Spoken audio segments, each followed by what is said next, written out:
আজ আমি খুব সহজভাবে রুই মাছের ভাপা করে দেখাবো। তবে এই রুই মাছের ভাপার জন্য ঘরে থাকা সামান্য উপকরণ দিয়েই বানিয়ে নিতে পারেন, আর খেতে হয় অসাধারণ স্বাদে। তার জন্য পুরো ভিডিওটা দেখার অনুরোধ রইল। রুই মাছের ভাপা বানানোর জন্য প্রথমে আমি 4 পিস মতো রুই মাছ নিয়ে নিয়েছি। এবার এই মাছের ওপর 1 চামচ পাতিলেবু রস দিয়ে দিলাম।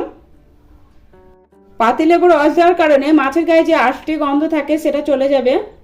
আর দিয়ে দিলাম 1/2 চামচ মতো লবণ। এবার লেবু আর লবণের সাথে মাছগুলো ভালো করে মাখিয়ে নিব। মাছের মধ্যে লবণ আর লেবু রসটা ভালোভাবে মাখিয়ে নিলাম। এবার এভাবে মাছগুলো 10 থেকে 15 মিনিটের জন্য রেখে দিব। এবার মাছের প্লেটটা সাইডে করে এই রেসিপির জন্য একটা মশলা বানিয়ে নিব। তার জন্য একটা মিক্সি জার নিয়ে নিলাম। এবার এই মিক্সির মধ্যে দিয়ে দিলাম 2 চামচ কালো রাই, 2 চামচ পোস্ত, বড় চামচের 1 চামচ সাদা রাই, ঝালের জন্য 2টো কাঁচা লঙ্কা, কাঁচা লঙ্কাগুলো আমি ভেঙে নিয়েছি।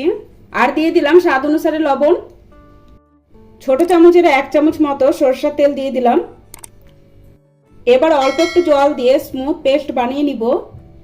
মশলাটা স্মুথ পেস্ট বানিয়ে আমি একটা বাটির মধ্যে ঢেলে নিয়েছি। আপনারা চাইলে এই মশলাটা শিলেও বেটে নিতে পারেন। এবারে মশলার মধ্যে 2 চামচ দই দিয়ে দিলাম। ভালোভাবে মিশিয়ে নিব। মশলার সাথে দইটা ভালোভাবে মিশিয়ে নিয়েছি। এবার দিয়ে দিচ্ছি অল্প একটু হলুদ গুঁড়ো, অল্প করে সরষের তেল। আবারও ভালো করে মিশিয়ে নিব। ভালোভাবে মিশিয়ে নিলাম। মশলাটা সাইডে রেখে মাছগুলো ভাপাবো, তার জন্য আমি একটা টিফিন কৌটো নিয়ে নিলাম। এবার এই টিফিন কৌটোর মধ্যে পেস্ট করে রাখা পুরো মশলাটা ঢেলে নিলাম। এবার এই মশলার মধ্যে মাছগুলো দিয়ে দিব।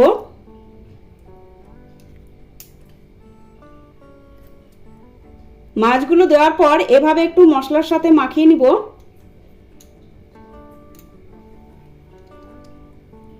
মাছগুলো মশলার সাথে খুব ভালো করে মাখিয়ে নিলাম। ওপর দিয়ে দিয়ে দিলাম চেরা 4টে কাঁচা লঙ্কা। অল্প একটু সরষের তেল ওপর দিয়ে ছড়িয়ে দিব। এবার কৌটো ঢাকনাটা বন্ধ করে দিলাম। ভাপানোর জন্য পরিমাণ মতো জল আমি আগে থেকে কড়াইয়ে গরম করতে বসিয়ে দিয়েছিলাম। জলটা ভালোভাবে গরম হয়ে গেছে। এবার একটা খাবার রাখার স্ট্যান্ড বসিয়ে দিলাম।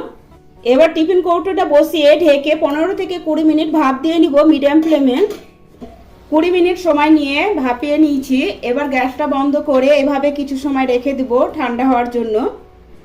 ঠান্ডা হওয়ার পর কৌটোটা নামিয়ে নিয়েছি। এবার কৌটো ঢাকনাটা খুলে দেখাচ্ছি।